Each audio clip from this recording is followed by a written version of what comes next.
Senhoras e senhores, bom dia. Sejam todos muito bem-vindos a esta Superintendência Regional de Polícia Federal. A seguir, daremos início a esta entrevista coletiva que tem por objeto a operação 69ª fase da Operação Lava Jato, denominada Mapa da Mina, deflagrada nesta manhã. Solicitamos a todos, como já é de praxe, identificarem e se informarem qual veículo de comunicação representam antes de fazerem suas perguntas. Informamos mais uma vez que após essa coletiva não haverá o tradicional quebra-queixo.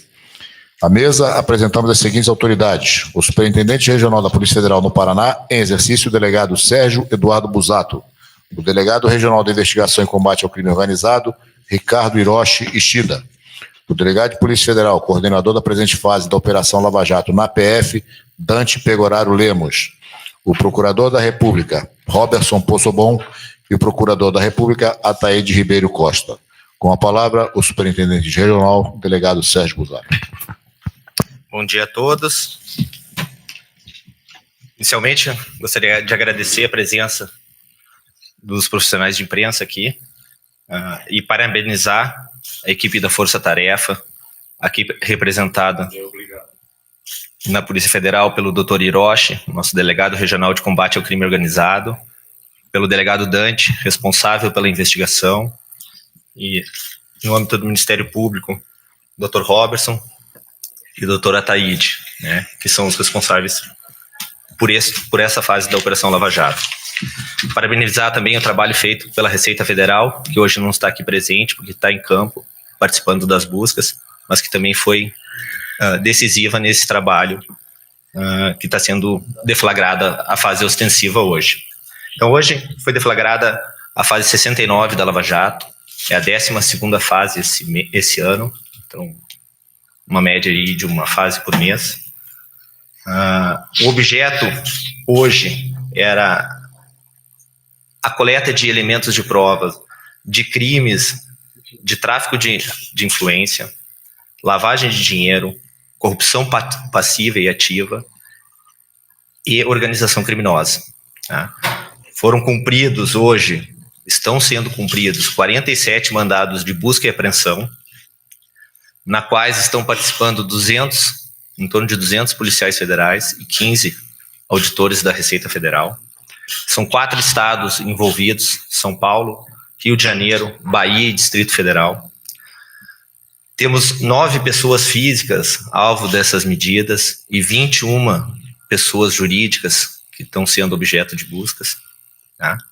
A ideia, como tem sido aqui, é a coleta de elementos de provas que corroborem ou afastem a hipótese criminal que está sendo investigada nesse caso. Tá? É uma continuidade de elementos que foram coletados alguns anos atrás durante a 24ª fase da Operação Lava Jato. Tá? Então, foi se montando um quadro, um quebra-cabeça, e agora a ideia é que a gente colete novos elementos de prova que nos permitam visualizar o que de fato ocorreu naquela época. Os fatos investigados remontam aos anos de 2005 a 2016. Tá? A fraude apurada nesse momento está prevista em torno de 193 milhões de movimentação financeira. Então, é um valor bem significativo, como vocês vão ver, que a equipe aqui de investigação da Força Tarefa vai apresentar para os senhores. Então, de imediato, eu já passo a palavra para o delegado Dante, responsável pela investigação, que vai trazer detalhes mais específicos dessa apuração. Tá bom? No final, vocês fiquem à vontade para as perguntas, tá?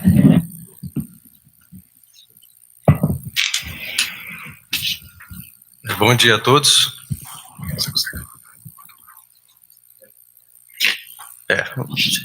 Em relação a detalhes da operação, nós não podemos divulgar muitos detalhes, porque se trata de uma investigação em andamento, né? E e evitamos aqui também emitir algum juízo de valor definitivo, né?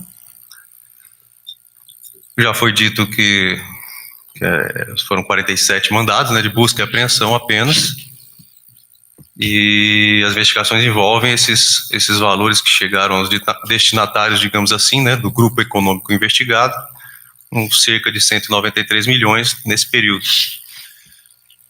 E esses recursos foram angariados através de contratos com grandes companhias aí, operadoras de telefonia, internet, TV a cabo.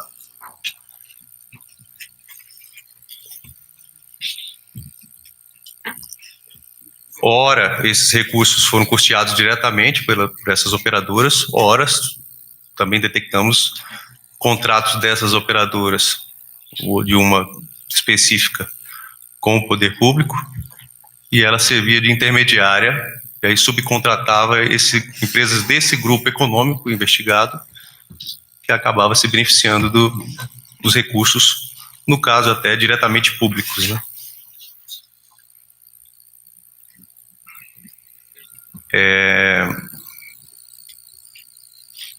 Basicamente, em detalhes, que podemos revelar agora nessa ocasião, são esses, né? Em relação à questão da organização criminosa, envolve também, as investigações abrangem também a investigação de condutas de embaraço, as investigações especificamente da 24ª fase, nós temos notícia, então também estão sendo apurados atos de ocultação, destruição de provas. E em relação ao nome vão perguntar, de qualquer forma já me adianto, em relação ao nome, Mapa da Mina, foi retirado de uma troca de e-mails interna desse empresa, desse grupo econômico, sobre os números que estavam alcançando, produtividade, e o slide tinha o título Mapa da Mina, e em determinado slide, quando se faz referência às verbas que esse grupo, que essa empresa recebe de uma grande operadora de telefonia, então é uma indicação de que esse grupo seria o nosso know-how gerador de receitas. Então, se me perguntar, mas o que isso significa? É justamente o que nós estamos apurando, queremos saber por quê, né? Enfim, por que foi usada essa expressão, também é objeto das investigações. E por hora é isso.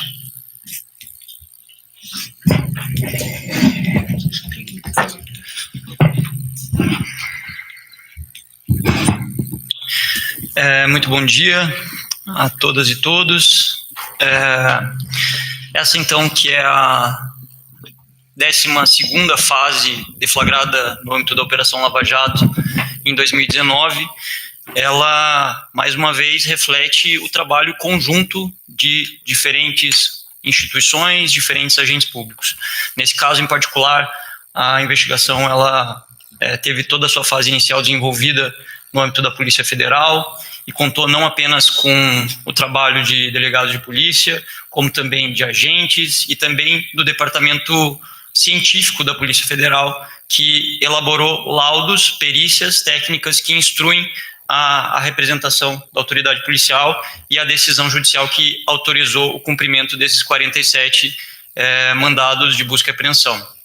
Também participou dessa investigação o Ministério Público Federal e também destaco aqui a Receita Federal. A Receita Federal, seja por intermédio dos seus escritórios de inteligência, de pesquisa e inteligência, seja a partir das equipes de fiscalização, a Receita Federal foi responsável por instaurar, apurar e desenvolver uma série de procedimentos fiscais no âmbito dos quais foram colhidas provas importantíssimas para a compreensão do grande esquema criminoso que está sob apuração nessa fase de número 69.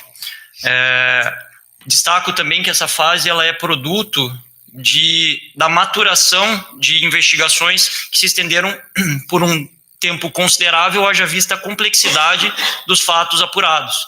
Então, só para que se tenha uma ideia, instruem a representação e as decisões, as manifestações dessa fase, objetos que foram apreendidos em pelo menos 3 fases anteriores da Operação Lava Jato. E destaco aqui os números e nomes. Então, mídias eletrônicas, arquivos físicos ou eletrônicos apreendidos na fase 14, chamada Erga Omnes, na fase de número 24, chamada Aletheia, e na fase de número 34, chamada Arquivo X, foram utilizadas e permitiram uma compreensão um pouco melhor do esquema criminoso que estamos hoje relatando. Qual que é, na verdade, o grande... a apuração em aspecto amplo? É a apuração de possíveis crimes de corrupção ativa e passiva, lavagem de dinheiro, pertinência à organização criminosa, envolvendo contratos que foram celebrados pelo que se chamou de Grupo Oi Telemar, com empresas do grupo GameCorp e Gol, que, segundo foi constatado, não foram efetivamente prestados, pelo menos não na sua totalidade. A investigação ela inicia a partir de um aprofundamento de uma ação penal já ajuizada, no âmbito da ação penal número 50.21.365.32 de 2007, na qual o ex-presidente Lula foi denunciado e condenado, já em primeiro e segundo grau, por ter participado de um grande esquema criminoso que envolveu a prática sistemática de corrupção na Petrobras e, particularmente no que diz respeito a essa ação penal, o repasse por 2 empreiteiras, a Odebrecht e a OAS, de valores sob a forma de sob a perspectiva ou a forma de reformas no sítio de Atibaia. Então, nesses autos ele foi condenado justamente em virtude dos repasses que lhe foram feitos pelo grupo Odebrecht, pelo grupo OAS, consubstanciados em reformas do sítio de Atibaia.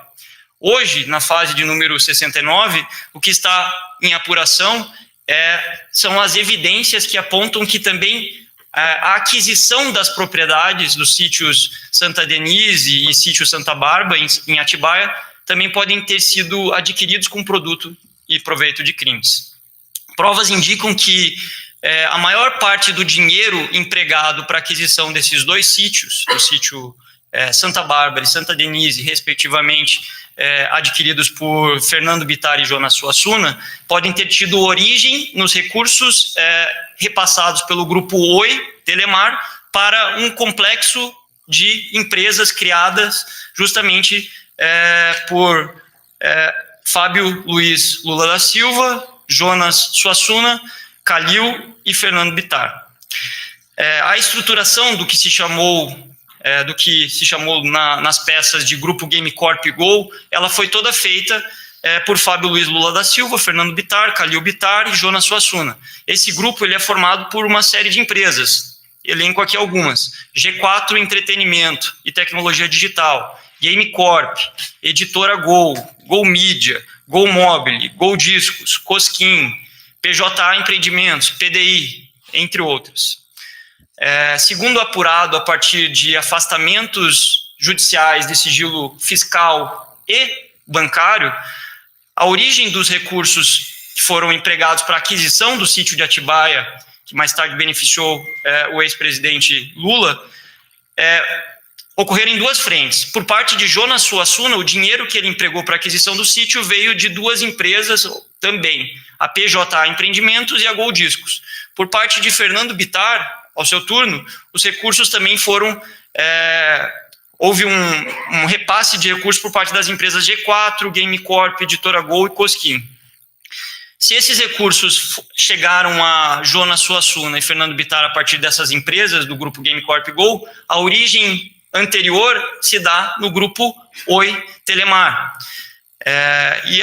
Essa origem ela poderia ser lícita, mas o que se verificou no caso concreto foi uma série de robustos indícios e provas que denotam que, muito provavelmente, os serviços não foram integralmente prestados e, em muitos casos, nem sequer foram prestados. A gente não está falando aqui de quantias na ordem de dezenas de milhares de reais ou mesmo de milhões de reais. O valor total repassado, somente pelo grupo Oi Telemar para o grupo Gol GameCorp, supera a quantia de 132 milhões de reais. Então, é uma quantia muito expressiva. Um laudo elaborado pela CETEC aqui da Superintendência justamente apontou isso, que no período entre 2004 e 2016, as empresas do grupo Telemar Oi efetuaram pagamentos em favor das empresas do grupo Gamecorp Gol, quais sejam G4, PDI, Gol Discos e Gol Mobile, no montante de R$ 132.254.701, sendo que esses valores foram basicamente mais de 50% dos valores recebidos por essas empresas. Só a Gamecorp, que é uma empresa de sociedade de Fábio Lula, de Jonas Suassuna indiretamente e dos Bitar, ela recebeu 82 milhões do grupo Oi Telemar. A Receita Federal foi apurar o motivo, as razões, se eram fundadas as razões econômicas que motivaram esses repasses de 82 milhões de reais. E o que eles constataram? Bom, em primeiro lugar, eles constataram que a Gamecorp não possuía mão de obra, tampouco ativos necessários para a prestação dos serviços, desses serviços pelos quais ela, teoricamente, foi contratada. Constataram que a mão de obra foi praticamente toda terceirizada e que os ativos foram fornecidos pela própria empresa contratante, ou seja, os ativos foram fornecidos pelos próprios clientes. Eu vou aqui, me permitam abrir aspas de uma constatação dos auditores da Receita Federal no tocante à empresa Gamecorp. Obrigado, Paulo. O sujeito passivo, no caso a Gamecorp, revela ser uma formalização de pessoa jurídica que não possui os meios para produzir o que se vende, seja com o capital ou com o trabalho, que lucra na diferença elevada entre os preços de venda e os custos de produção, inteiramente terceirizados, inclusive no tocante a boa parte dos ativos e na quase totalidade da mão de obra. Então, as evidências indicam aqui que o maior ativo do grupo Oi Telemar, que o grupo Oi Telemar buscava, talvez, na contratação da Gamecorp, era no fato de que, entre os seus sócios, estava o filho do então presidente da República, e isso se mostrou ao longo da investigação. Os dados bancários nos mostraram, por exemplo, que 74% de todos os valores que a Gamecorp recebeu entre 2005 e 2006 foram oriundos do grupo Oi Telemar. E mais do que isso, se nós formos ver, desde a constituição da Gamecorp, foram aportados recursos da Oi Telemar. No período em que ela estava se estruturando, ou seja, entre 2007 e 2011, os primeiros anos de existência da Gamecorp, a proporção de repasses da Oi Telemar para a Gamecorp foi de cerca de 90% a 98%. Então, isso nos mostra um desequilíbrio, né, que chama bastante atenção. Entre os diversos, dezenas, centenas de materiais analisados e evidências, foi constatada um que é bastante significativa. É um e-mail que foi apreendido no curso das investigações, foi recebido por Fábio Luiz Lula da Silva, Fernando Bitar, Jonas Suassuna. Esse e-mail foi encaminhado pelo diretor de publicidade da Gamecorp. E nesse e-mail é apresentado um resultado de 12 meses da empresa. O que chama atenção nesse e-mail? A seguinte ressalva: que teriam sido expurgados os números da Brasil Telecom, leia-se Grupo Oi, que por ser uma verba política poderia distorcer os resultados. Ou seja, eles mesmos reconheciam que lá não havia um negócio jurídico, um negócio econômico qualquer, que aquilo se tratava de uma, abre aspas, verba política, fecha aspas. Isso é bastante sintomático quando analisa-se o quadro todo da investigação. Porque, como disse anteriormente, entre 2005 e 2011, quando justamente esse e-mail foi enviado, a Gamecorp recebia cerca de 90% a 98% dos recursos da Oi Telemar. Ora, se 90% a 98% dos recursos que a empresa recebia deveriam ser expurgados do resultado porque se tratavam de uma verba política, qual seria a prestação efetiva de serviços da empresa? É algo que pretendemos responder com os materiais das buscas e apreensões. É interessante também destacar os primeiros passos que foram dados pela Gamecorp e os primeiros repasses de valores que foram feitos à Gamecorp quando ela ainda era uma empresa no estado embrionário. E o primeiro repasse que foi efetuado à Game Corp foi realizado pela empresa, pelo Grupo Oi. Foi no dia 20 de 4 de 2006, no valor de R$ 415.937,47. E eu chamo atenção aqui e repito, R$ 415.937,47. Por que esse valor chama atenção? Ele chama atenção porque nesse exato valor de R$ 415.937,47 foram realizados imediatamente antes dos repasses da Gol, repasses da empresa chamada PPR Profissionais de Publicidade Reunidos. Não foi só um repasse no exato valor, inclusive no exato valor em centavos. Foram repasses em 15 de 3 de 2006, 15 de 2 de 2006, 15 de 1 de 2006. Ou seja, nos 3 meses que antecederam o início dos repasses da Oi.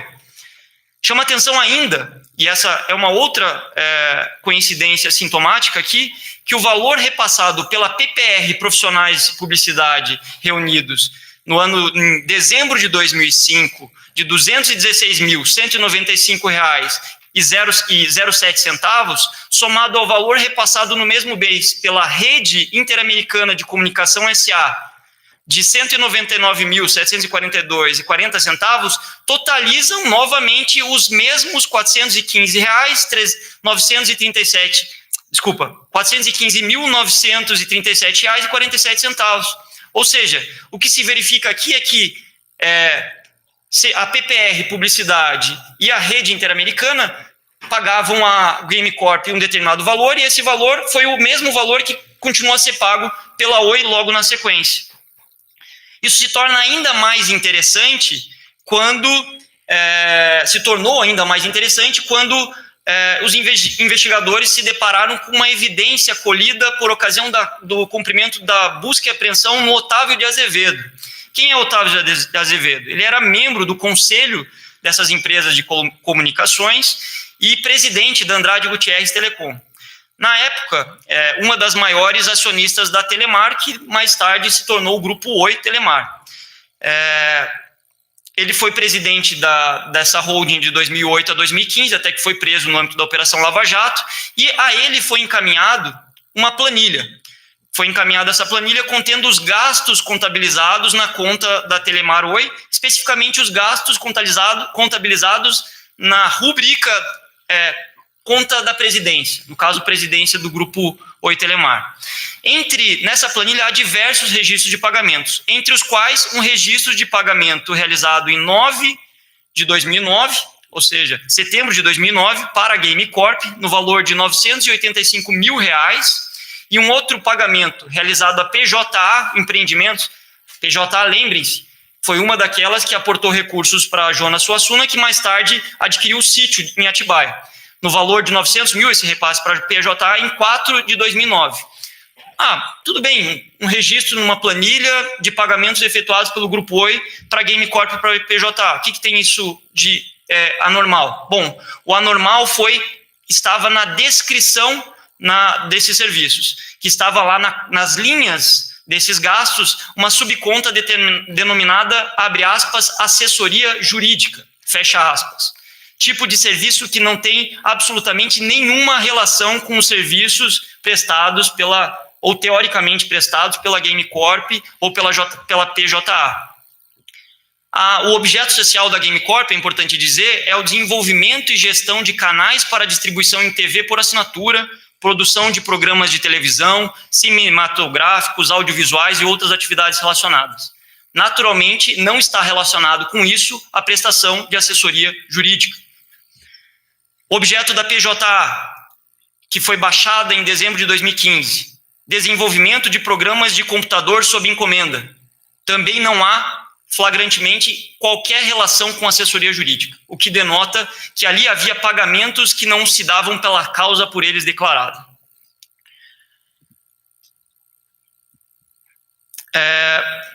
Outro ponto interessante é que volto às duas empresas que acabamos de citar, a PPR e a Rede Interamericana.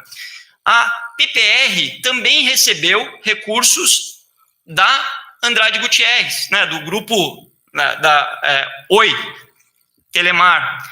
E nesse caso, a planilha onde essa planilha trocada com Otávio e também com Gereissati, constava entre setembro de 2008 e novembro de 2009, 39 milhões de reais repassados para PPR profissionais de publicidade.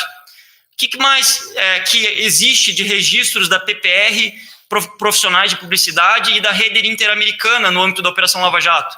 Ambas realizaram transações sucessivas com um famoso operador financeiro, já condenado no âmbito da Operação Lava Jato, o senhor Adir Assad. Essas duas empresas de publicidade, elas repassaram 25 milhões de reais para as empresas de fachada de Adir Assad, sem que houvesse qualquer prestação de serviço. Além disso, também chama a atenção que ambas as empresas, PPR Profissionais de Publicidade e Rede Interamericana de Comunicação, também mantiveram contratos bilionários com a Petrobras. Os contratos somados dessas duas empresas com a Petrobras totaliza cerca de 1,1 bilhão de reais. E mais do que isso, o Tribunal de Contas da União, fiscalizando um desses contratos específicos, especificamente o contrato da Rede Interamericana, constatou sobrepreço em contratos com a Petrobras. Então, estamos falando aqui praticamente de um déjà vu.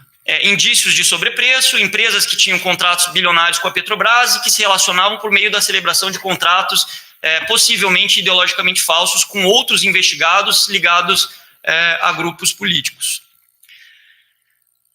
A gente falou agora da Gamecorp especificamente, que é uma empresa de sociedade de Fábio Luiz Lula da Silva, Jonas Suassuna, Calil Fernando Bittar. Agora vamos falar de algumas empresas especificamente, diretamente controladas por Jonas Suassuna.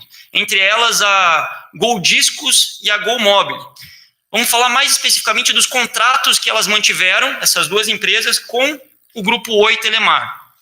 A Gol Mobile, desde a sua criação em 2008, ela teve cerca de 90% a 100% das suas receitas auferidas do Grupo Oi Telemar. Então, todos os contratos que ela celebrou, praticamente, foram celebrados com o Grupo Oi Telemar. E o que a Receita, os auditores da Receita, constataram ao fiscalizar de forma minuciosa esses contratos, as notas fiscais, os comprovantes de serviços ou não?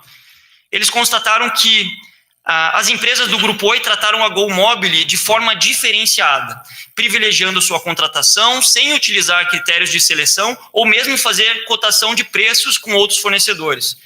Efetuaram pagamentos adiantados, vultuosos, sem contratos ou garantias quaisquer. Fizeram pagamentos de valores acima do que foi contratado e também acima dos valores praticados no mercado, sendo que os valores pagos, em alguns casos, os valores foram pagos por empresa distinta da que celebrou o contrato. Inclusive, também foram constatados pagamentos sem contratos ou mesmo pagamentos cuja prestação dos serviços não foi comprovada. E aqui foi detalhado amplamente, depois os senhores terão acesso às peças que deram ensejo à deflagração da fase de número 69 da Operação Lava Jato, mas aqui teve um contrato particular celebrado pela Gol Mobile com o Grupo Oi Telemar que chamou atenção. É um contrato por meio do qual a Telemar cedia espaço em um ambiente da internet, uma parceria comercial com a Gol Mobile, e em decorrência desse contrato, a Telemar cedia o espaço virtual e a Gol Mobile deveria disponibilizar o conteúdo, né? Especificamente conteúdo para as páginas eletrônicas clubemaisbela.com.br, clubemaisleve.com.br.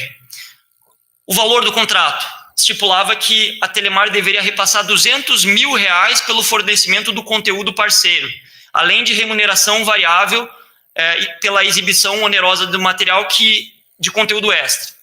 Então, a equipe aqui na Polícia Federal analisou de perto as comunicações eletrônicas entre os participantes dessa relação comercial e constatou o quê? Constatou que os produtos gerados, desenvolvidos pela Gol Mobile, relacionados a esse contrato, Clube Mais Leve e Clube Mais Bela, geravam resultados financeiros pouquíssimo significativos. Entre os citados, os materiais, foi encontrada uma planilha chamada Total de Downloads, que apresentava o número total de downloads daqueles aplicativos, ou seja, seria o interesse comercial do Grupo Oi Telemar nesse contrato. E o que se constatou ali? Se constatou que em relação a todos os aplicativos desenvolvidos pela Gol Mobile até o mês de maio de 2011, o retorno financeiro apresentado foi de R$ 23 mil. Ou seja, um valor manifestamente desproporcional e inexpressivo quando comparado com os valores do contrato, com os valores que eram repassados mensalmente pelo Grupo Oi Telemar para a GoMobile, que no caso eram valores de cerca de 375 mil e que entre 2008 e 2012 geraram repasses de 13 milhões. Outro projeto da GoMobile chama-se Projeto Letivo ou Conexão Educação. Foi um contrato celebrado entre a GoMobile e a TNL, né, a Telemar Norte-Leste, do Grupo Oi Telemar, cujo objeto era desenvolver e implementar um projeto que tinha por finalidade utilizar a tecnologia de SMS para reduzir a evasão escolar de estudantes no Rio de Janeiro. A responsabilidade do envio do SMS para os responsáveis, né, dos alunos, foi delegada pela Telemar à empresa GoMobile, e segundo o termo de referência, né, que instruiu o contrato, deveria ser considerado um envio de 3 SMS para cada responsável por semana, perfazendo ali um total de 18 mil SMS mês, que deveriam ser encaminhados. A empresa GoMobile foi, de fato, contratada pelo Rio de Janeiro, e entre 2008 e 2012, ela recebeu cerca de 14 milhões de reais da Telemar, a GoMobile recebeu da Telemar. O que foi constatado também? E isso foi constatado por uma fiscalização do Tribunal de Contas do Estado do Rio de Janeiro. Se constatou que, não obstante fosse a obrigação da GoMobile enviar 18 mil SMS mês, totalizando no período de um ano de contrato, ali, no período de vigência contratual, 216 mil mensagens, ela encaminhou só cerca de 7.800 mensagens. Ou seja, ela prestou cerca de 3,64% do contrato. Menos de 4% do contrato foi prestado.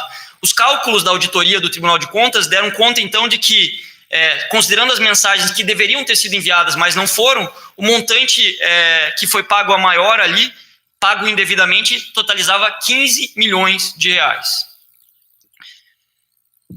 Essas são alguns dos indícios de irregularidades que se pretende aprofundar com as buscas e apreensões que estão sendo cumpridas hoje. Outros indícios, e aqui encerro os indícios de irregularidades nos contratos dessas empresas do grupo GameCorp Go, diz respeito à empresa Gol Discos, que foi uma empresa cuja única fonte pagadora foi a Telemar, e um dos seus contratos, talvez o mais famoso, é o chamado Portal da Bíblia, que foi firmado em janeiro de 2009. Nesse contrato, constou uma cláusula que estipulava como remuneração mínima do Grupo Oi Telemar para a Gol Discos 600 mil reais mensais, independentemente de produtividade, o que por si só já chama atenção. Mas chama ainda mais atenção quando a gente vê que esse contrato foi mantido entre março de 2009 e junho de 2013, tendo a Telemar efetuado 43 pagamentos a Gol Discos, que totalizaram 27 milhões de reais. Mas por que isso chama atenção? Os serviços não poderiam ter sido prestados? Poderiam, mas mais uma vez se encontrou um material que foi apreendido nas buscas e apreensões, especificamente um e-mail encaminhado em 21/5/2013 por Alessandro Sargentelli, diretor financeiro do Grupo Gol, no qual um funcionário da Gol solicitava um relatório dos acessos, chamadas mensais do chamado Portal da Bíblia, durante os últimos 2 anos. O contrato expirou logo na sequência. Na sequência, ele recebe essa informação. Um funcionário do Grupo Gol, da Oi, manda para o Grupo Gol um relatório mostrando que entre janeiro de 2012 e abril de 2013, o Portal da Bíblia teve 121 mil acessos. Considerando que cada acesso era remunerado à ordem de 0,115 centavos por minuto, a remuneração ali, de todo esse período, era de 21 mil reais. Ou seja, o produto desenvolvido pela Gol Discos para a Oi gerou um resultado para a Oi de 21 mil reais, ao tempo em que a Oi repassou, nesse mesmo período, 7 milhões e 900 mil reais para a Gol Discos, num contrato que tinha uma parcela mensal estipulada de 600 mil reais, mas que também continha uma cláusula que dizia o seguinte: a qualquer tempo, desde que notificada com antecedência de 30 dias, a Oi poderia rescindir esse contrato. Agora, a pergunta que se faz na investigação é a seguinte: por que a Oi manteve por 3 anos, por que a Oi repassou 27 milhões de reais para a Gol Discos para um produto que não lhe gerava absolutamente resultado nenhum? Por que ela repassou todo esse dinheiro? Se o interesse era mesmo na prestação de serviços ou era outro? Então, aqui fica muito claro que, e isso a gente já viu em diversas fases no âmbito da Operação Lava Jato, que no mundo dos negócios, e estamos falando aqui de negócios com poder público, não há lanche grátis. Se milhões foram pagos por uma empresa para outra empresa, para prestação de determinados serviços, se constata que esses serviços não foram efetivamente prestados, o que se tem aqui é possivelmente serviços prestados que não constaram no contrato, serviços que são de outra ordem, muitas vezes de ordem ilícita. Então, no presente caso, o que se constatou foi que, paralelamente aos repasses de milhões de reais pelo grupo Gamecorp Gol paralelamente ao repasse de milhões de reais pelo grupo Oi Telemar para o grupo Gamecorp Gol, o grupo Oi Telemar foi beneficiado pelo governo federal com uma série de decisões políticas e administrativas no setor das telecomunicações. Em 25 de abril de 2008, por exemplo, a Telenorte Leste Participações, TNL, anunciou um fato relevante, a aquisição de um controle acionário da Brasil Telecom, e esse anúncio foi feito num contexto antecipado, que será melhor exposto pelo colega Ataíde. Bom dia, senhores. Como diz o Dr. Robertson, hoje nós estamos aprofundando investigações que apontam que recursos foram utilizados, recursos de origem aparentemente ilícitas foram usados na aquisição do sítio Atibaia e Santa Denise, esse sítio utilizado pelo ex-presidente Lula como fartamente já de conhecimento público. Como diz o Robertson, entre 2004 e 2016, foram mais de 132 milhões de reais que o grupo Oi Telemar transferiu ao grupo Gamecorp. E, nesse período, o grupo Oi foi beneficiado por diversas decisões no setor de telecomunicações pelo governo federal. Nesse período, houve pelo menos 2 fusões e aquisições no setor de telecomunicações, uma delas ocorrida e preparada em 2008 e a outra nos anos 2011 e 2013. A primeira dessas fusões e da preparação dessas fusões era de interesse do Grupo Oi na aquisição da Brasil Telecom. Só que existia um obstáculo. O Plano Geral de Outorgas impedia, por questões técnicas, que o Grupo Oi Telemar adquirisse o controle acionário da Brasil Telecom.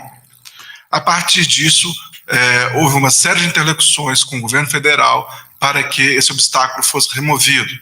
Otávio Azevedo se mostrava sempre muito diligente para que esse empecilho fosse derrubado. Em 2008, a Anatel alterou, por meio da resolução 516141, alterou esse plano geral de outorgas e destravou o obstáculo que impedia que a Oi e a Telemar comprasse a Brasil Telecom. E, no dia 20 de novembro de 2008, o ex-então presidente da República, Luiz Inácio Lula da Silva, editou o decreto 6654, que aprovou o Plano Geral de Outorgas, que agora permitia que a Oi e a Telemar conseguissem comprar a Brasil Telecom. Chama atenção ainda que, nesse período, José Dirceu participou ativamente das interlocuções com o Grupo Oi. Inclusive, em 15 de dezembro, Otávio Azevedo se reuniu com José Dirceu e um conselheiro da Anatel para tratar de questões atinentes a essa fusão.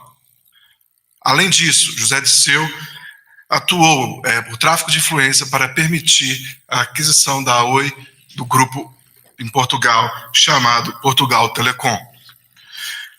Paralelamente, a investigação demonstrou que uma empresa denominada RT Serviços foi utilizada pela Oi para receber recursos, e essas empresas, existem evidências de que ela custeava despesas pessoais de José Disseu e familiares. Além disso, o Grupo Oi Telemar exerceu forte influência na indicação de um conselheiro da Anatel. E essa influência, ela ficou muito retratada, pois a pessoa nomeada era uma pessoa, até então, vinculada aos quadros da Brasil Telecom e muito próximas a Fábio Luiz Lula da Silva, Jonas Suassunas e Fernando Bittar. Esse conselheiro atuou ativamente no processo que permitiu também que a Brasil Telecom fosse adquirida pela Oi. Então, senhores, a par de toda a investigação que demonstrou que recursos de má origem eram destinados ao grupo Gamecorp pelo Grupo Oi, parte desses recursos canalizados na aquisição do sítio de Atibaia, a Oi Telemar foi beneficiada no governo federal com diversas decisões administrativas, inclusive nomeações de conselheiros da Anatel em seu favor.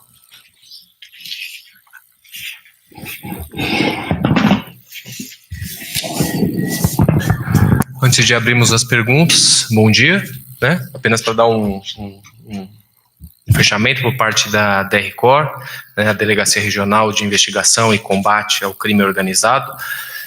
Por coincidência, ontem foi a celebração do Dia Nacional de Combate à Corrupção, né? Apenas para trazer mais uma vez aquela necessidade de consistência no combate à corrupção, a necessidade de criar uma mentalidade de anormalidade com a corrupção, né, e a naturalidade com o seu combate.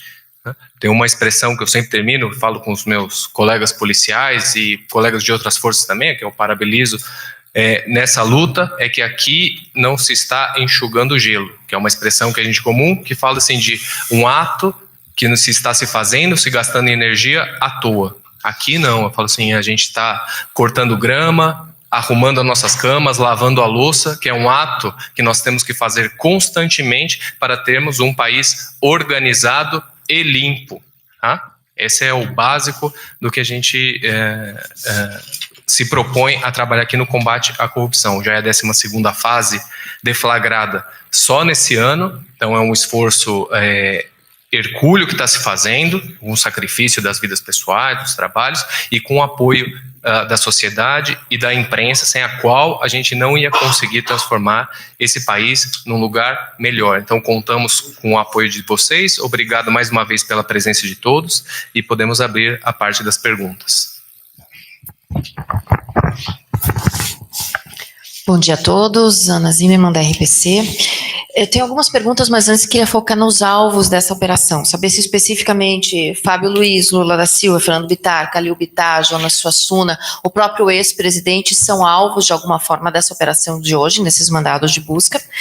E outro alvo seria essa Propeg. A Propeg, essa empresa da Bahia, foi alvo da operação ou foi a rede interamericana? Uma vez que a Propeg soltou uma nota dizendo que houve busca em endereços deles por algum equívoco em uma confusão de CNPJ. Então, quem que é alvo especificamente na Bahia, por favor? E esses outros alvos?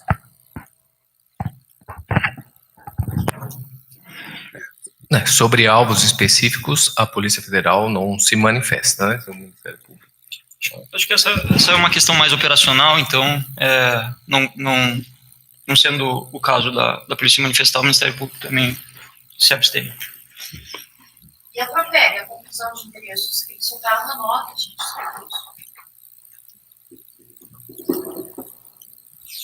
Em princípio, o que eu posso dizer é que nós não constatamos nenhum erro, por enquanto, em endereços.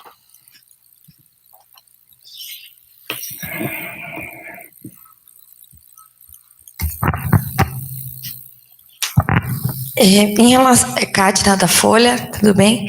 Em relação a essa investigação envolvendo o filho do ex-presidente Lula, eu queria saber, eu sei que, claro, teve várias provas que foram usadas de outras fases da Lava Jato e que agora fundamentam, né, essa fase da operação. Mas em que pé estaria essa investigação? Já existia alguma investigação antes disso? Quais seriam os crimes? Se algum crime já estaria prescrito? Porque alguns atos são bem antigos, né? Mais dos anos 2000 ainda, né? Então, queria saber se há essa possibilidade de prescrição de alguns atos anteriores a essa investigação. Em relação aos alvos, então, se vocês não puderem falar, mas eu só queria saber se o Jonas Suassuna é um dos alvos, mas enfim. Eu posso responder a primeira pergunta? Bom, em relação à primeira pergunta, é interessante a gente levar em consideração aqui a complexidade e a extensão temporal dos fatos.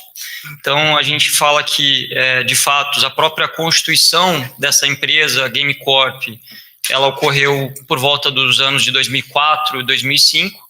Ela continuou operando e recebendo recursos na ordem de dezenas de milhões de reais do grupo Oi Telemar até o ano de os anos de 2014, 15, em alguns casos as empresas do Grupo Gol até 2016. Então, não há que se falar aqui em prescrição penal.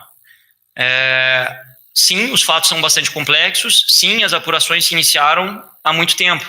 Como mencionei anteriormente, aqui, especificamente para a deflagração dessa operação, foram somadas provas de pelo menos 3 operações anteriores da Lava Jato. E isso é bastante significativo, porque mostra a importância de que investigações conexas em termos de provas sejam mantidas no mesmo local, para que se consiga montar os quebra-cabeças dessas organizações criminosas.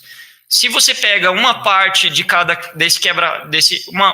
algumas peças desse grande quebra-cabeça e manda elas para um estado, pega outras, manda para outro, e assim sucessivamente, o que você faz é praticamente garantir a impunidade, porque nenhum agente público, não tendo as peças para montar o quebra-cabeça dos crimes que aconteceram, conseguirá montá-lo. Não se trata de adivinhação, se trata de investigação. Investigação demanda concentração, dedicação, diferente visão do fenômeno criminológico, para que, assim, se tenha uma versão dos fatos, aquela que aconteceu. Então, basicamente, o que é possível dizer, e isso com toda certeza, é que seria impossível montar o quebra-cabeça, que já antecipo, não está ainda integralmente formado, dessa fase, da fase 69, e é por isso que se cumprem 47 mandados de busca e apreensão. O que se pretende nessa fase é colher outros elementos, outras evidências. Evidências, naturalmente, que não poderiam ser obtidas intimando-se os investigados. Não é assim que se investiga. É preciso ter o fator surpresa, é preciso aprender os materiais que eles costumam esconder nos lugares mais variados. Então, nessa fase eu destaco, isso foi produto do trabalho de diversas instituições e destacadamente da Polícia Federal, da Receita Federal, do Ministério Público.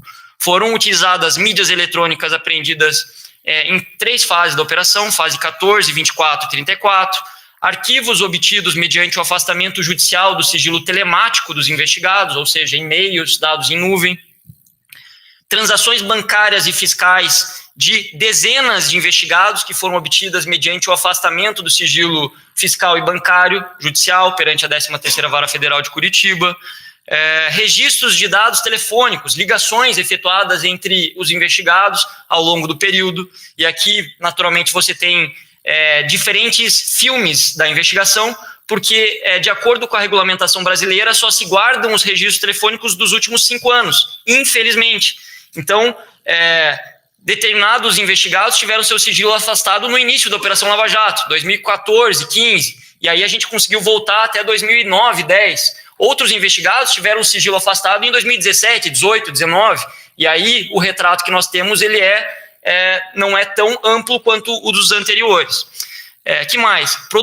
Informações produzidas pela Receita Federal, e aqui relatórios de representações fiscais para fins penais, e também IPs, né, as chamadas informações de pesquisa e investigação, e aqui destaco mais uma vez a importância, o acerto da decisão do Supremo Tribunal Federal de permitir que informações produzidas pela Receita Federal sejam utilizadas em investigações criminais. Se não pudessem ser utilizadas, talvez nós não tivéssemos a mesma dimensão aqui dos fatos para apurar. Então, tudo se soma, são órgãos que buscam diferentes visões do crime e uma vez que somam as suas provas, a gente consegue enxergar com mais nitidez o que aconteceu.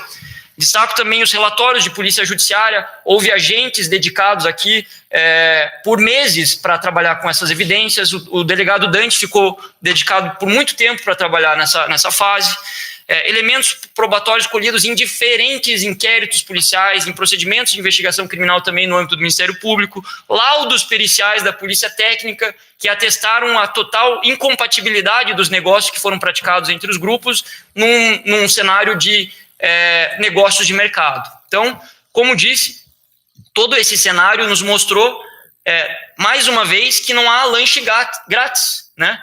Se uma empresa paga a outra um valor por uma prestação de serviços e esse serviço não é prestado, ou não se constata a efetiva prestação desse serviço, o que aconteceu ali foi que o serviço declarado era um, mas o serviço que se pretendia era outro, né? Então aqui, como o doutor Ataíde destacou, chamou muita atenção que o Grupo Oi Telemar anunciou no início do ano de 2008 a intenção de um fato relevante, né, de aquisição e controle da Brasil Telecom, um valor de negócio de 5,8 bilhões de reais, e ele anunciou esse negócio de forma condicional.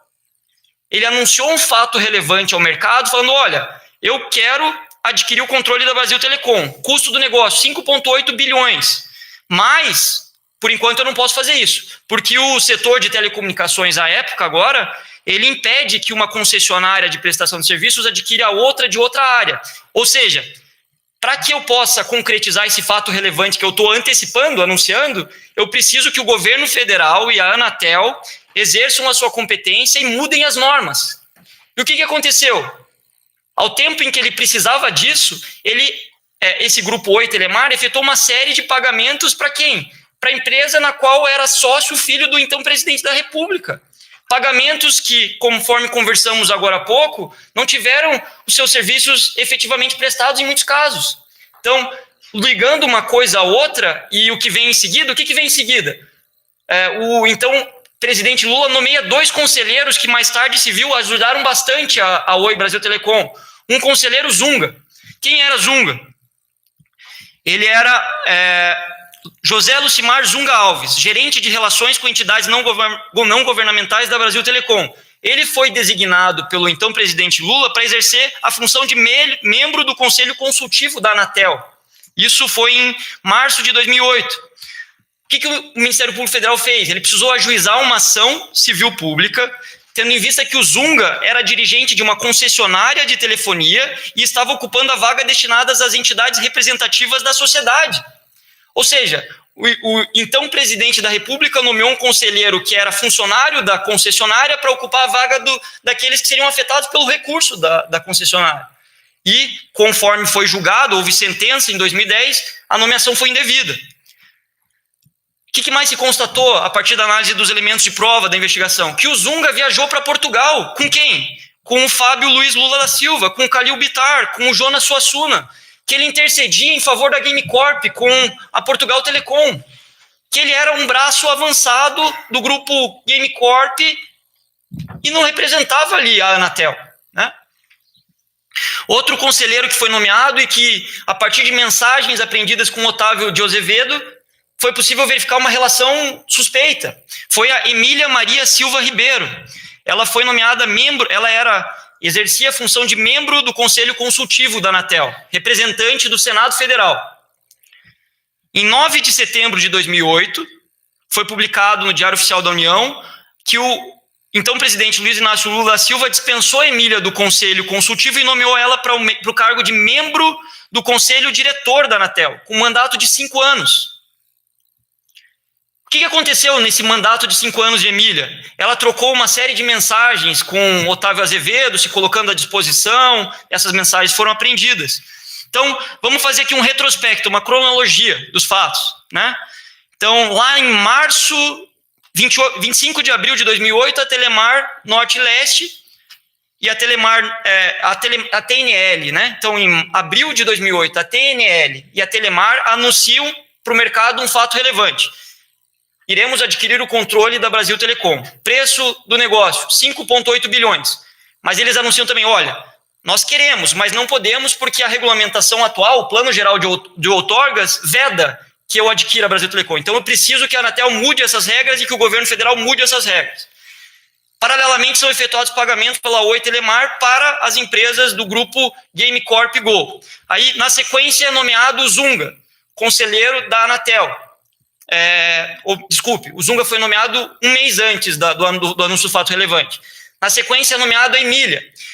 Então, aí chega lá em 30 de outubro de 2008, por meio da resolução 516141, a Anatel aprovou um novo texto para o Plano Geral de Outorgas, permitindo, olha só, que até 2 concessionárias tivessem o mesmo controlador. Era o que o Grupo Oi Telemar precisava. Logo depois, no dia 20 de novembro de 2008, então, presidente da República, Luiz Inácio Lula da Silva, assina o decreto 6654, inaugurando o novo Plano Geral de Outorgas, no qual, adivinhe, deixou de se restringir a aquisição do controle acionário de uma empresa concessionária de serviço telefônico fixo em uma região de outra também concessionária. Ou seja, assinou o decreto que permitiu a operação de aquisição da Brasil Telecom pela Telemar.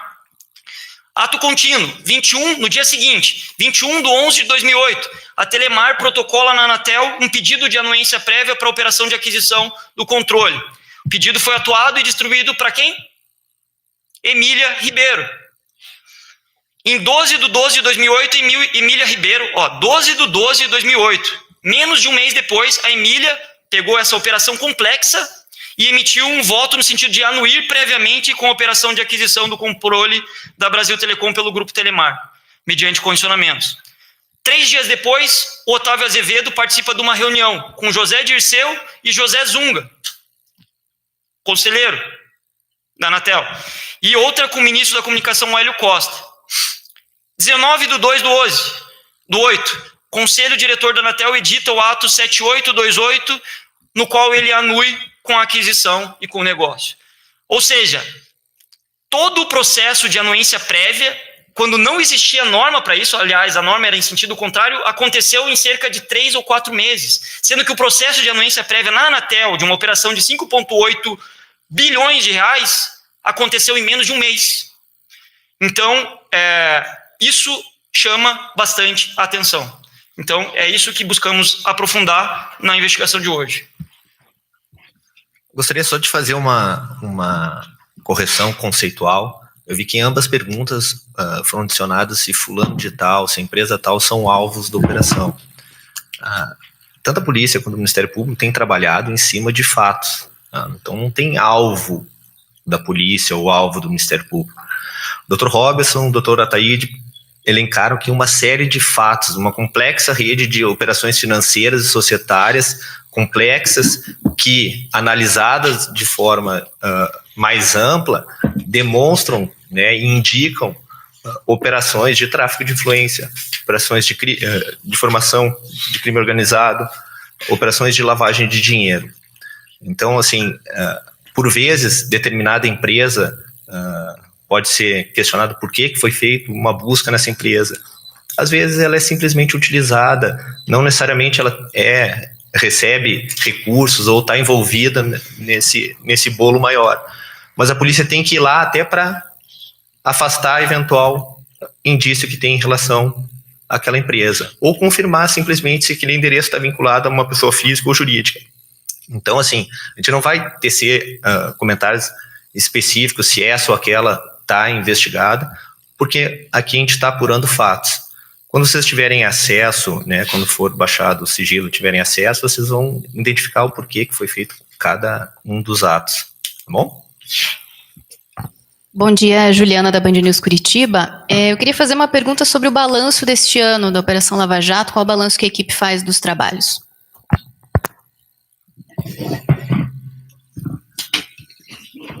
Balanço da Lava Jato esse ano, 12 fases deflagradas, e a continuidade, né, nesse esforço de transformar o combate da corrupção numa mentalidade natural para o povo brasileiro. Então, são 5 anos, a gente fica repetindo isso novamente, mas é como aquele parente que é criado junto do sobrinho, que não percebe que ele cresceu, e aquele parente que está junto com o sobrinho, que não estava junto com o sobrinho, passados 5 anos, fala assim, meu Deus, como cresceu. Então, em termos de Brasil, hoje eu acho que a gente passou daquela fase de, puxa, sinto que tem alguma coisa errada em um determinado contrato ou alguma coisa, tem alguma corrupção nessa licitação, para a gente poder ter um relatório técnico apontando essa licitação tem irregularidade, pois não seguiu os passos adequados, houve conexão política e houve anormalidade naquela contratação. Então, quando a gente fala que o crime de corrupção é complexo, o combate à corrupção também é complexo, ainda mais numa sociedade que às vezes uma mala ou uma sala de dinheiro ainda pode ser questionada como sendo uma evidência ou não de alguma coisa irregular. Então, assim, a gente como brasileiro, a mensagem que eu quero passar de balanço é a gente poder chamar o certo de certo, o errado de errado, admitir nossas falhas e ir seguindo, construindo um caminho mais seguro, mais certo para os nossos filhos, para os nossos netos, enquanto sociedade mesmo. E a gente poder deixar a nossa fama, né, de Brasil um país de impunidade e de onde se goza de privilégios, onde tudo pode, para um país que está construindo efetivamente o seu futuro. Eu realmente acredito nisso. Né? Me permite acrescentar aqui alguns aspectos. Eu já ouvi de colegas perguntas, até amigos, perguntas no sentido de agora a Lava Jato está esfriando, a Lava Jato já está indo para o apagar das luzes, e é interessante que o que está acontecendo é exatamente o oposto disso. Se nós formos analisar, no ano de 2019, foi o ano em que, a partir das investigações da Operação Lava Jato, foram propostas mais denúncias. Então, em 2019, foram propostas cerca de 27 ou 28 denúncias já nesse ano. Então, foi o ano recorde de denúncias. 2019 também foi o ano recorde de efetiva recuperação de valores por meio da Operação Lava Jato. Mais de 1,6 bilhão de reais foram depositados nos cofres públicos, seja da Petrobras ou da União, a partir da operação nesse ano. E isso, somado ao que foi recuperado nos anos anteriores, hoje já totaliza mais de 4 bilhões de reais. Isso não é insignificante, isso é muito dinheiro, isso seria inconcebível. Uma pessoa que falasse isso há 5 anos atrás, olha, existirá uma operação que, por meio da qual 4 bilhões de reais serão devolvidos aos cofres públicos. Queriam dela há 10 anos atrás, no Brasil.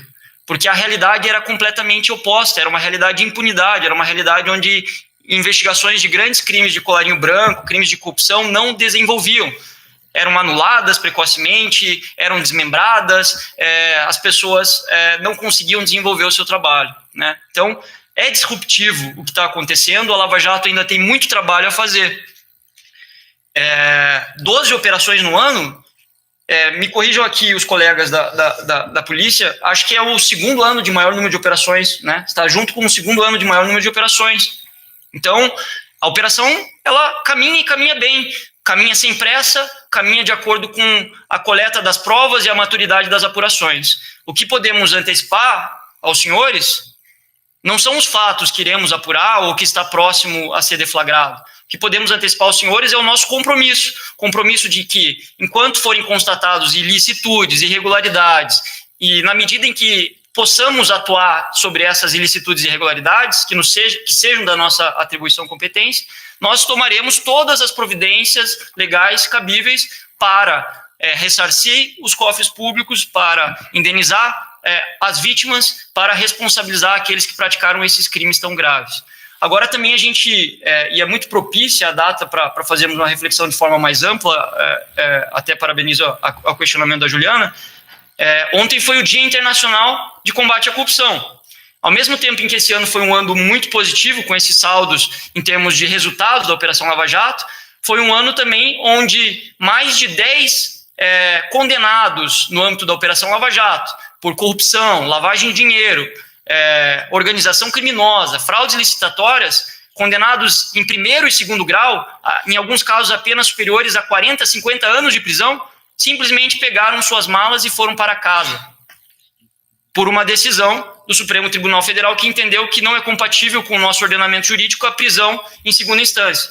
Então, é propício nós refletirmos, e o Congresso hoje já se movimenta nesse sentido, de priorizar a tramitação dos projetos, seja de emenda constitucional ou de projetos de lei, que permitirão a prisão de condenados em duas instâncias. Algo compatível com o nosso ordenamento jurídico, algo que acontece em 99,9% dos países do mundo, algo que acontece nos países onde não há impunidade. Então, isso é importante, porque aqui nós investigamos fácil, tomamos as providências dentro dos quadrantes que são fixados pela ordem jurídica e da interpretação jurídica que é dada pelos tribunais superiores, seja o STJ ou o STF. Hoje, eles impossibilitam que pessoas como, por exemplo, foi citado aqui José Dirceu, já condenado em 2 ações no âmbito da Lava Jato, já condenado no caso do Mensalão, que ele seja preso. Ele foi para casa como se réu primário fosse. Então, precisamos analisar o sistema todo de uma forma conglobante. Iniciativas de combate à corrupção devem ser tomadas, sim, nos procedimentos de investigação, inquéritos policiais, procedimentos de investigação criminal no Ministério Público, na Justiça, mas também devem ser tomadas em termos de política legislativa, porque sem isso, retira-se a base e as iniciativas se perdem, ecoam no vazio. Bom dia, André Torrente do Valor Econômico. Eu tenho algumas perguntas sobre a operação. Os senhores citaram os repasses feitos pela Oi às empresas do grupo Game Corp e esse dinheiro teria sido utilizado para aquisição, compra, financiamento do sítio de Atibaia. Eu queria saber quais são as evidências que ligam esse dinheiro que entrou nas empresas do grupo Game Corp e o sítio. E se o ex-presidente Lula, de alguma forma, está envolvido nessas movimentações financeiras. A segunda é sobre os repasses feitos ao José Dirceu. Queria saber qual que é o montante, em qual período isso aconteceu.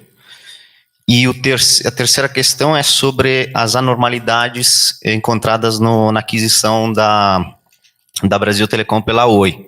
Eu queria saber se o Ministério Público vê, não sei se esse é o termo correto, mas enfim, algum tipo de manipulação do mercado, e se o Ministério Público tem alguma competência para fazer alguma representação, alguma ação perante algum órgão regulador.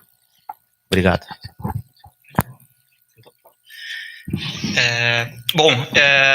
Eu vou começar pelo final, então. Desculpe o seu nome? André, a última questão, realmente a gente não pode antecipar, salvo aquilo que já foi revelado hoje nas investigações, e parte do que se pretende analisar mais profundamente é justamente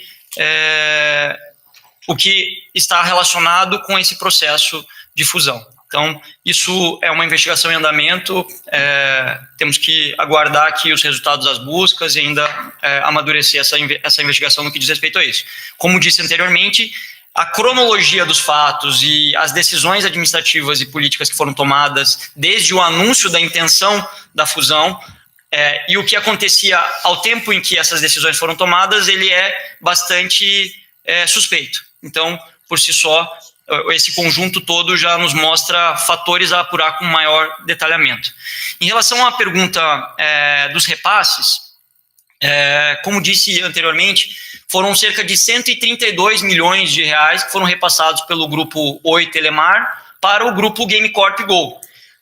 Disse também que algumas empresas do grupo Gol receberam quase que exclusivamente do grupo Oi.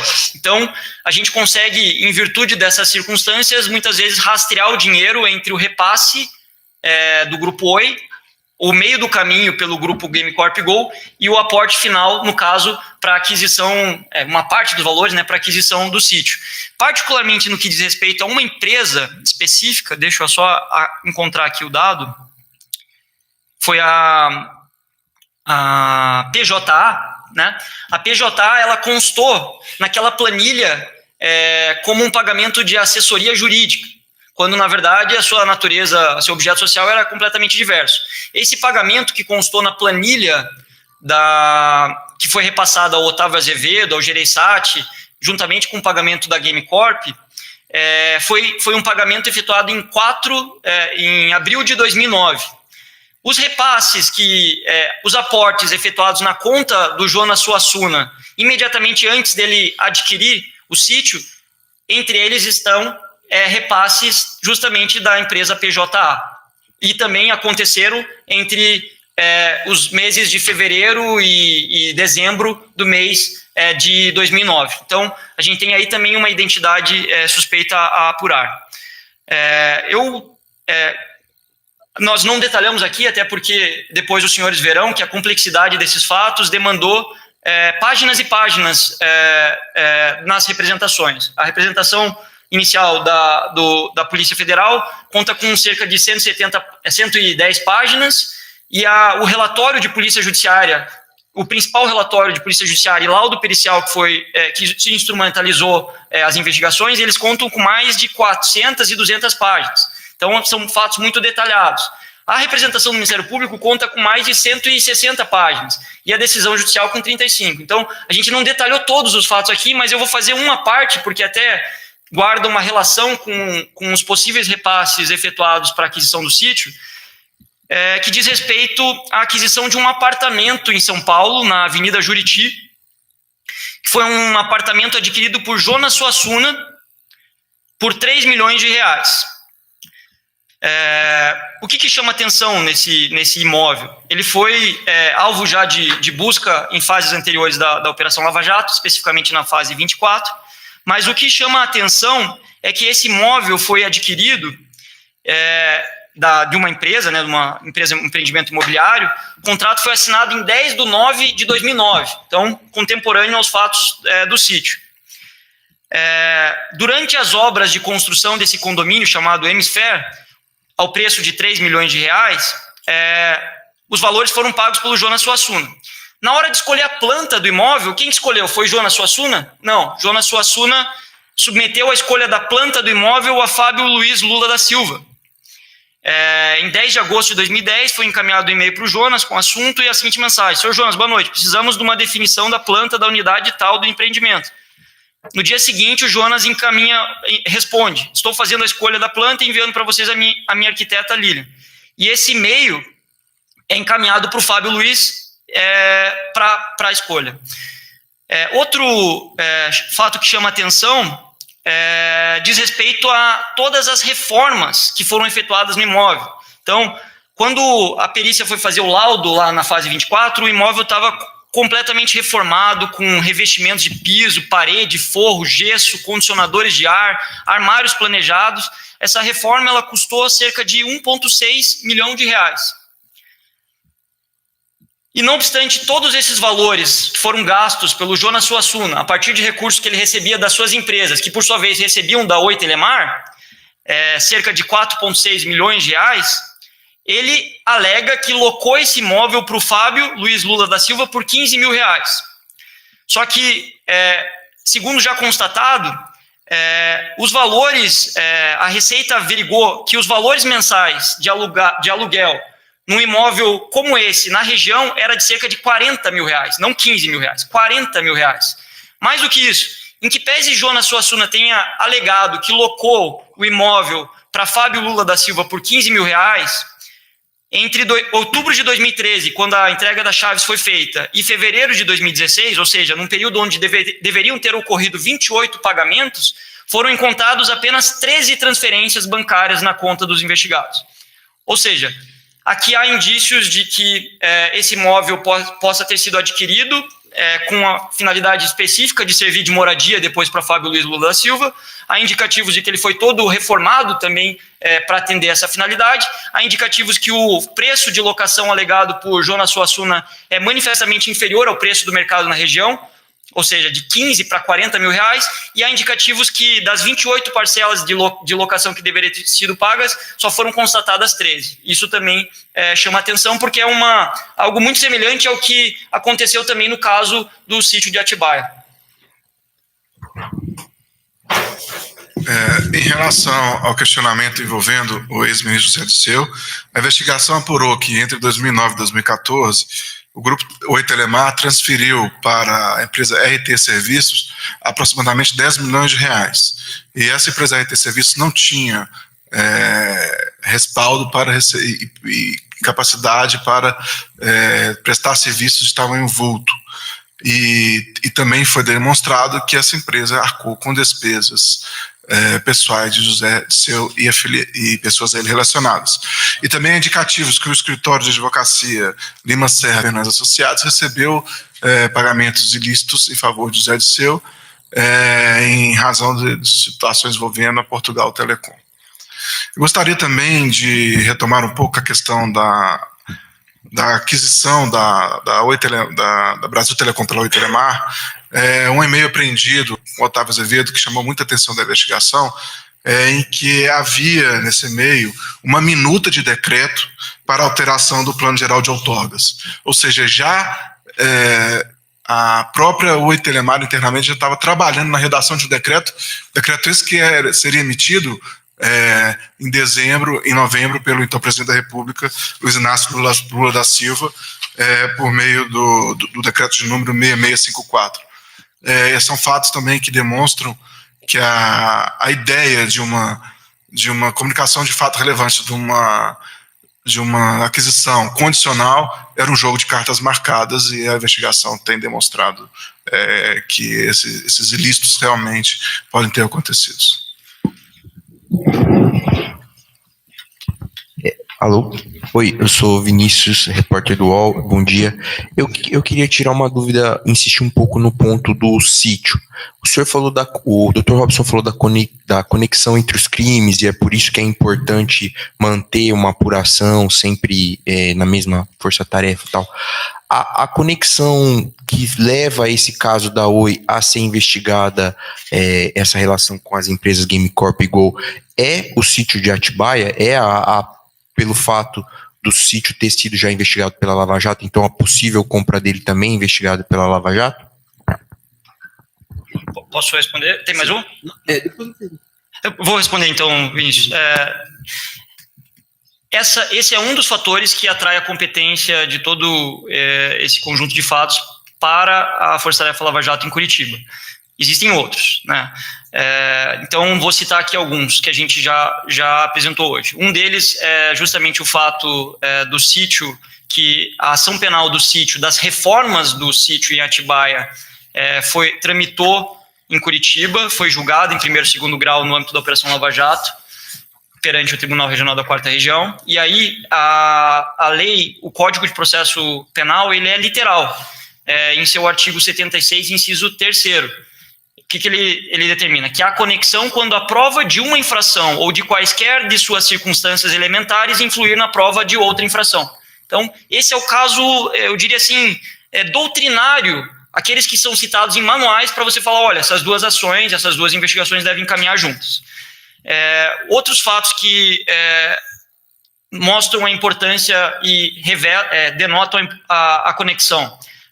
As provas que foram utilizadas para o desencadeamento, deflagração da operação hoje, foram obtidas, não foi em 1, nem 5, nem 10, nem 20. Talvez, eu não tenho aqui o número exato, mas eu chutaria que mais de 30, 40 procedimentos em curso no âmbito da Operação Lava Jato. Então, a menos que o que se pretenda não formar a figura, que é obtida a partir desses 40 procedimentos, ações como essa, operações como essa, devem ser mantidas no local da sua origem, dos elementos de prova, por uma razão instrumental e óbvia. Você não consegue montar um quebra-cabeça complexo como esse se você espalhar as peças por todo o Brasil. Um outro fator que chamou atenção, a gente citou de passagem inicialmente, foram os contratos daquelas duas empresas, PPR e Rede, né, que ambas possuem contratos na ordem de bilhão com a Petrobras, e ao tempo em que possuem esses contratos, tudo indica aqui que mantiveram algumas relações suspeitas, não só com a Oi, como também possivelmente com o grupo GameCorp Go. Tem mais um fator que agora não me ocorre aqui, mas se eu recordar eu já apresento. E eu queria complementar a pergunta do colega Andréa. Ele falou da relação que a gente tem entre os pagamentos que teriam sido superfaturados, GameCorp Oi, com a compra do sítio. O senhor citou que a ligação é que a empresa PJA, ela, que vamos dizer, presta serviços, ela teria repassado dinheiro para as contas do Jonas Suassuna pouco antes do Jonas Suassuna adquirir o sítio. Essa a evidência que a gente tem para ligar a compra do sítio com o esquema que vocês estão investigando? De novo, Vinícius, uma das, né? Então, se a gente for ver todas as empresas, depois vocês vão ter acesso à representação, vão conseguir ver em maior detalhe, mas, então, Jonas Suassuna e Fernando Bittar transferiram, respectivamente, 1 milhão e 500 mil para aquisição dos sítios em Atibaia. Antes do Jonas Suassuna repassar esse valor, ele foi, na conta bancária ali, ela foi irrigada com recursos da PJA e da Gol Discos. Então, a PJA, você mesmo acabou de falar. A Gol Discos foi aquela do contrato do Portal da Bíblia, que a gente mencionou agora há pouco, que recebeu 27 milhões de reais por um contrato cujo faturamento não chegava nem a 1 milhão. Né? No caso do Fernando Bittar, ele recebeu recursos de variadas frentes, dentre as quais a G4, a GameCorp, a Editora Gol, a Cosquim. Então, é também o que você falou, mas é muito mais. Então, são várias as frentes. A última pergunta, se me permitem, é que chegou aqui da redação um comunicado e eu queria tirar a dúvidas com os senhores. A empresa Móvel Internet Móvel não pertence ao grupo Telefônica Vivo, pertence ao grupo Naspers. Ela teria ligado na redação para passar essa informação que teoricamente está equivocada na investigação, mas eu estou repassando queria um esclarecimento sobre isso. Tem algum erro? Está tudo certo?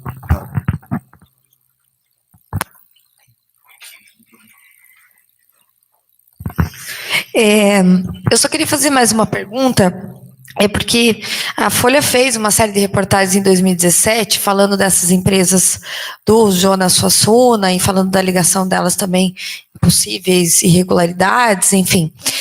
Eu queria saber se o Marco Aurélio Vitali, que era o diretor comercial dessas empresas, é um dos que ajudou nessa investigação, e se o ex-governador Sérgio Cabral também tem alguma relação com essa investigação, porque teria alguns contratos em relação ao governo do Rio na época, enfim, só para saber se há essa ligação.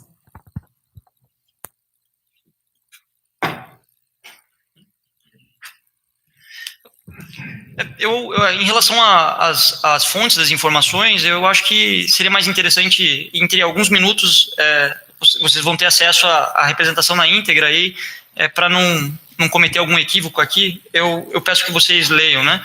Em relação a desdobramentos e participações de outros agentes não citados aqui na coletiva, a gente, infelizmente, não pode adiantar, né? É fato que houve aqui alguns contratos suspeitos ao tempo em que ele estava como chefe do Poder Executivo lá no Rio de Janeiro.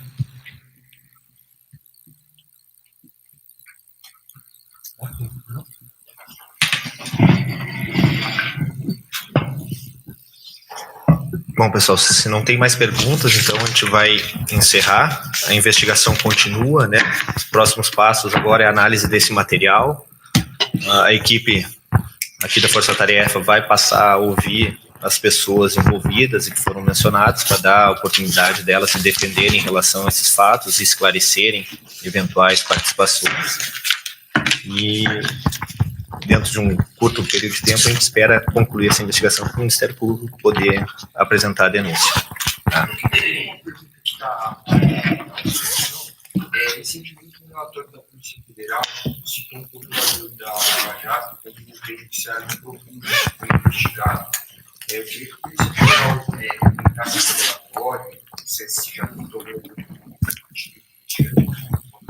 Eu queria também que os procuradores da Lava Jato dissessem como estão trabalhando com essa suspeita que faz parte dele. No âmbito da Polícia Federal, não é investigado aqui, nesse caso, então a gente não tem como tecer qualquer comentário. O Ministério Público já divulgou nota, acho que não tem nada de diferente em relação ao que já foi divulgado em relação a esse caso, tá bom? Neste momento, encerramos a presente entrevista coletiva que teve por objeto a 69ª fase da Operação Lava Jato, denominada Operação Mapa da Mina. Boa tarde a todos.